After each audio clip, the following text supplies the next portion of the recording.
Good day friends, welcome to just an update.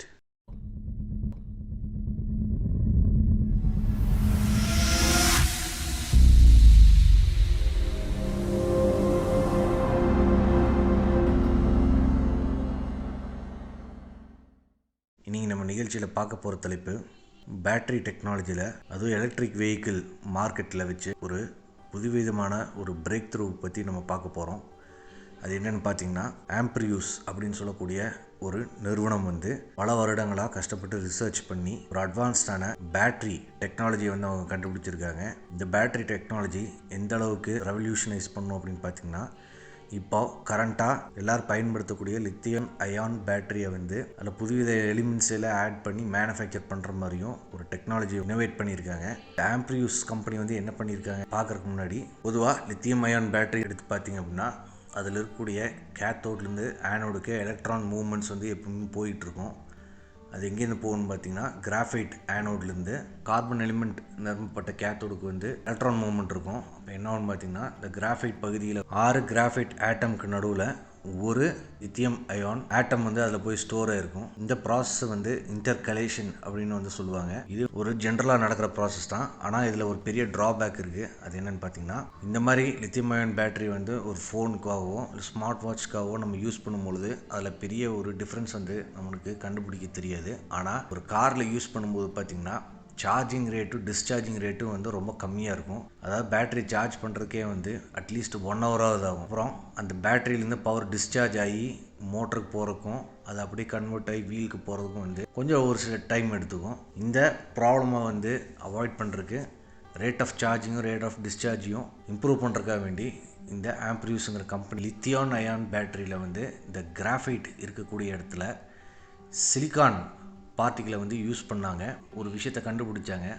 அது என்னென்னு பார்த்தீங்கன்னா, சிலிக்கான் ஆட்டம் ஒரு இடத்துல 4 லித்தியான் அயான் ஆட்டம் ஸ்டோர் ஆகக்கூடிய ஒரு ஃபினாமினனை அவங்க டிஸ்கவர் பண்ணாங்க.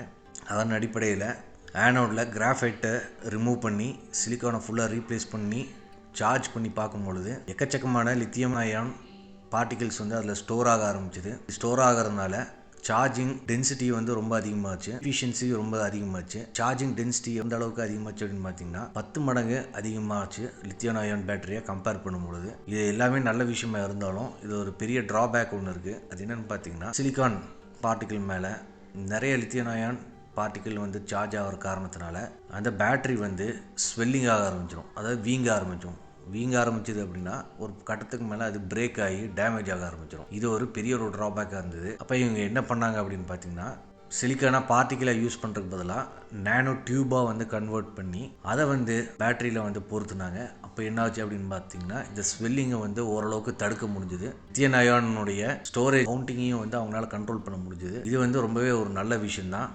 ஆனால் இருந்தாலும் இது இப்போதைக்கு அன்மேண்ட் ஏரியல் வெஹிக்கிள், அதாவது ட்ரோன் பைலட் இல்லாமல் தானாகவே இயங்கக்கூடிய ஏரோப்ளைன்களில் கிளைடர் போன்ற ஏரோப்ளைன், சின்ன சின்ன ஏரோப்ளைன்களில் இதை டெஸ்ட் பண்ணி சக்ஸஸ் பண்ணியிருக்காங்க.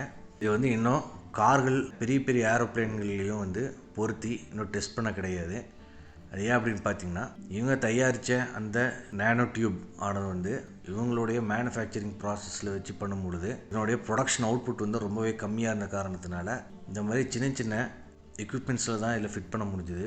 ஆனால் இந்த டெஸ்டிங்கை ஃபர்தராக கண்டினியூ பண்ணி இதனுடைய வரவேற்பு அதிகமாக ஃபண்டிங் இவங்களுக்கு நிறையா கிடைக்க இவங்க ஒரு பெரிய ஒரு பிளான்ட்டை ஒன்று செட் பண்ணி காருக்கு தேவையான பேட்டரிகளை எல்லாம் இவங்க மேனுஃபேக்சர் பண்ணுறதா ஒரு ஃபியூச்சரில் ஒரு பிளானை வச்சுருக்காங்க. இந்த சிலிக்கான் நானோ டியூப் யூஸ் பண்ணக்கூடிய இந்த ஆம்ப்ரியூஸ் பேட்டரியினுடைய சார்ஜிங் டென்சிட்டி கவுண்ட் என்னென்னு பார்த்தீங்கன்னா 10C சொல்லலாம். இந்த சிங்கிற கவுண்ட்டு சார்ஜிங் டென்சிட்டியை குறிக்கும். நார்மலாக லித்தியம் அயான் பேட்டரியில் இருக்கக்கூடிய சார்ஜிங் டென்சிட்டி வெறும் 3C தான். இதில் 10C அளவுக்கான சார்ஜிங் கெப்பாசிட்டி இருக்குது. இந்த ஒரு டெக்னாலஜி ஃபேமஸ் ஆச்சு அப்படின்னா, காருக்கு பெட்ரோல் அடிக்கக்கூடிய டீசல் அடிக்கக்கூடிய நேரம் எவ்வளோ எடுக்குமோ அதுக்கு ஈடு இணையான சார்ஜிங் ஸ்டேஷனில் போய் நம்ம பேட்டரி ஃபுல் சார்ஜ் பண்ணிக்கலாம். அந்த அளவுக்கு ஸ்பீடாக இருக்கும். இதில் இன்னொரு மேஜர் ப்ளஸ் பாயிண்ட் என்னென்னு பார்த்தீங்கன்னா, சிலிக்கான் அப்படிங்கிற பார்ட்டிகிள் இந்த பூமியில் வச்சு 2வது அதிகமாக கிடைக்கக்கூடிய ஒரு பார்ட்டிகிள் இது. கிராஃபைட்டு கூட பார்த்திங்கன்னா 90% சைனாவில் இருக்கக்கூடிய ஒரே ஒரு ப்ராவின்ஸில் தான் அவங்க ஃபுல்லாக மைனிங் பண்ணிட்டு வராங்க. அந்த பிரச்சனையை இந்த சிலிக்கான் சால்வ் பண்ணி கொடுக்கும். ஆனால் இந்த பேட்டரியை வந்து சிலிக்கான் நானோ டியூபை யூஸ் பண்ணி மேனுஃபேக்சர் பண்ணக்கூடிய இந்த ப்ரொடக்ஷன் ப்ராசஸ் வந்து ரொம்ப டிஃபிகல்ட்டான ப்ராசஸ், அவ்வளோ ஈஸியான ப்ராசஸ் கிடையாது. சயின்டிஸ்ட்டுகள், இன்ஜினியர்ஸ் எல்லாமே வந்து இது எப்படி வந்து ஃபாஸ்ட்டாக மேனுஃபேக்சர் பண்ணலாம் அப்படின்னு சொல்லி ஒரு புதுவிதமான ரிசர்ச்சை வந்து கண்டக்ட் பண்ணிட்டு வராங்க. இது சக்ஸஸ் ஆச்சு அப்படின்னு பார்த்திங்கன்னா உலகம் பூரா இருக்கக்கூடிய எல்லா ஆட்டோமொபைல் நிறுவனங்களுமே வந்து இந்த டெக்னாலஜியை யூஸ் பண்ண பேட்டரிகளை வந்து அவங்க கார்கள் வந்து எளிதாக பயன்படுத்தக்கூடிய ஒரு நிலைமையை வந்து ஏற்படும். நான் இந்த ஆம்ப்ரியூஸ் அப்படிங்கிற கம்பெனியினுடைய ஃபாஸ்ட் சார்ஜிங் பேட்டரி பற்றின டீட்டெயில்ஸை இந்த வீடியோவில் நான் தெரிவிச்சிருக்கேன். உங்களுக்கு மேற்கொண்டு ஏதாவது தகவல்கள் தெரியும் அப்படின்னு நினச்சிங்கன்னா கீழே இருக்க கமெண்ட் செக்ஷனில் உங்கள் கருத்துக்களை தாராளமாக பதிவு செய்யலாம். வீடியோவை பார்த்ததுக்கு நன்றி.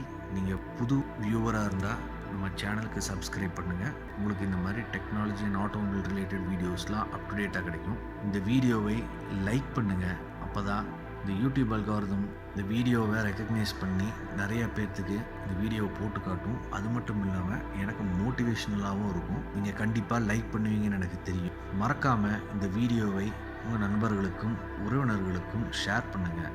அவங்களும் நிறையா விஷயங்கள் இந்த மாதிரி சுவாரஸ்யமான தகவல்களை பார்த்து தெரிந்து கொள்ளட்டும். மீண்டும் அடுத்த முறை சந்திப்போம். நன்றி, வணக்கம்.